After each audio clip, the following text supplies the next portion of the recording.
আজকে স্ম্যাকডাউনের main show নিয়ে কথা বলবো, কারণ আমার আজকে মেইন শোটাই ভালো লেগেছে। মেইন শো বলতে স্ম্যাকডাউনের পুরো শো তো দেখেছি, কিন্তু মেইন ইভেন্টের বিষয়ে বলবো আপনাদের। মেইন ইভেন্টে কোডি রোডস অ্যাপিয়ার হয় এবং সে আজকে অনেক সুন্দর একটা প্রোমো কাট করে। সে বলে, আমি এত সময় ধরে বাইরে ছিলাম, আমি আমার টাইটেল রেনটাকে রিভাইজ করতেছিলাম, যেমন এই যে স্টাইলের ফেক রিটায়ারমেন্ট, তারপর রক আমার কাছে আমার সোলটা চেয়েছিল, তারপর জন সিনার সাথে আমার যা যা হয়েছে সবকিছু আমি মনে করেছি এবং আমি অনেক কিছু শিখেছি। এবং একটা জিনিস এইবার শিওর, এইবার আমি আর জন সিনাকে হেজিটেট করব না। আর সে এখানে কোন জিনিসটার কথা বলতেছে, রেসেলমেনিয়াতে সে তার টাইটেলটা কিন্তু ধরেছিল, কিন্তু সে তার মুখে মারেনি, সেই কথাটার কথাই সে বলতেছে। এবং সে বলে, আমি আমার টাইটেলটা ইউজ করিনি। এরপর সে বলে, আমার কাছে একটা সারপ্রাইজ আছে। আর সারপ্রাইজ কে ছিল? জেউসো ছিল। জেউসো আসে, তার থিম সং প্লে হয়। আর সত্য বলতে আজকে জেউসোর অনেক লম্বা একটা এন্ট্রেন্স ছিল। যদি হিসাব করে বলি 2 থেকে 3 মিনিট তো সে এন্ট্রেন্সই করেছে। এবং নেটফ্লিক্সের একটা অ্যাড ব্রেক হয়, তারপর আবার জেউসোর ইট থিম সং প্লে হয়ে যায়, তারপর আবার থিম সং শেষ হয়, আবার জেউসো বলে আবার চালু করো। সবাই জাস্ট ইট ইট ইট। একটা জিনিস 5-6 মিনিট দেখলে কিন্তু ভালো লাগে না। জেউসোর এন্ট্রেন্স 5-6 মিনিটে জাস্ট ইট ইট, এটা আমার ভালো লাগেনি। আমি এই জিনিসটা মিউট করে রেখেছিলাম।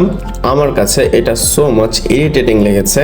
আমি জানি না আপনারা জেউসোর যে এন্ট্রেন্স সেটা কিভাবে নেন, আমার এখন আসলে বিরক্ত লাগে।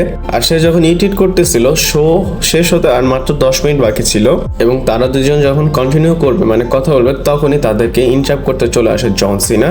জেউসোর থিম সং এর মাঝে জন সিনার থিম সং প্লে হয়ে যায়। জন সিনা আসে এবং বলে, আমার কাছেও ট্যাগ টিম পার্টনার আছে, আমার সাইডে একজন পার্টনার আছে, কিন্তু তার আগে আমি তোমাদের কিছু বলতে চাই। এবং সে কি কি বলেছে সবকিছু আপনাদের বলি। জন সিনা বলে, তোমরা দুজন ওয়ানাবি, কোডি রোডস তুমি ওয়ানাবি, জেউসো তুমিও ওয়ানাবি, মানে জন সিনার মতোই দুইজনই হতে চায়। বলে, তোমরা দুজন এই পর্যন্ত যা যা করে এসেছো, তোমরা দুইজনই আমাকে কপি করে এই পর্যন্ত আসতে পেরেছো।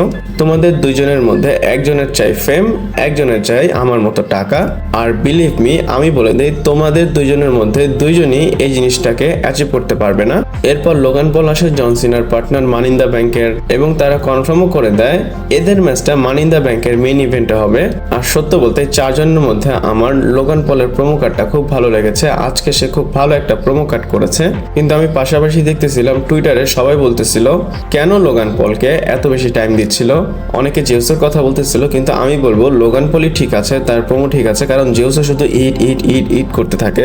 লোগান পলের প্রোমোগুলো অন পয়েন্ট ছিল। আমি আপনাদের বলি, সে বলে, তোমরা দুজন ন্যাপো বেবি আর আমরা দুজন সেলফ মেড ম্যান। আর এই কথাটা কিন্তু ফ্যাক্ট আছে, আপনারা দেখেন। এবং ক্রাউড অলরেডি বলতেছে shut the F up, shut the F up. আর সত্য বলতে দুইজনে কিন্তু কষ্ট করে এই পর্যন্ত এসেছে, যেমন জন সিনা, লোগান পল। লোগান পল বলে 5 বছর আগে কেউ এক্সপেক্ট করেনি লোগান পল ডাব্লিউডাব্লিউই রেসলার হবে, এবং পাশাপাশি বলে জন সিনা নিজেকে নিজে বানিয়েছে। এরপর বলে, ওই দিক দিয়ে দেখো জেউসো, যে তার ফ্যামিলির সাপোর্ট নিয়ে এই পর্যন্ত এসেছে এবং চ্যাম্পিয়ন হয়ে গিয়েছে।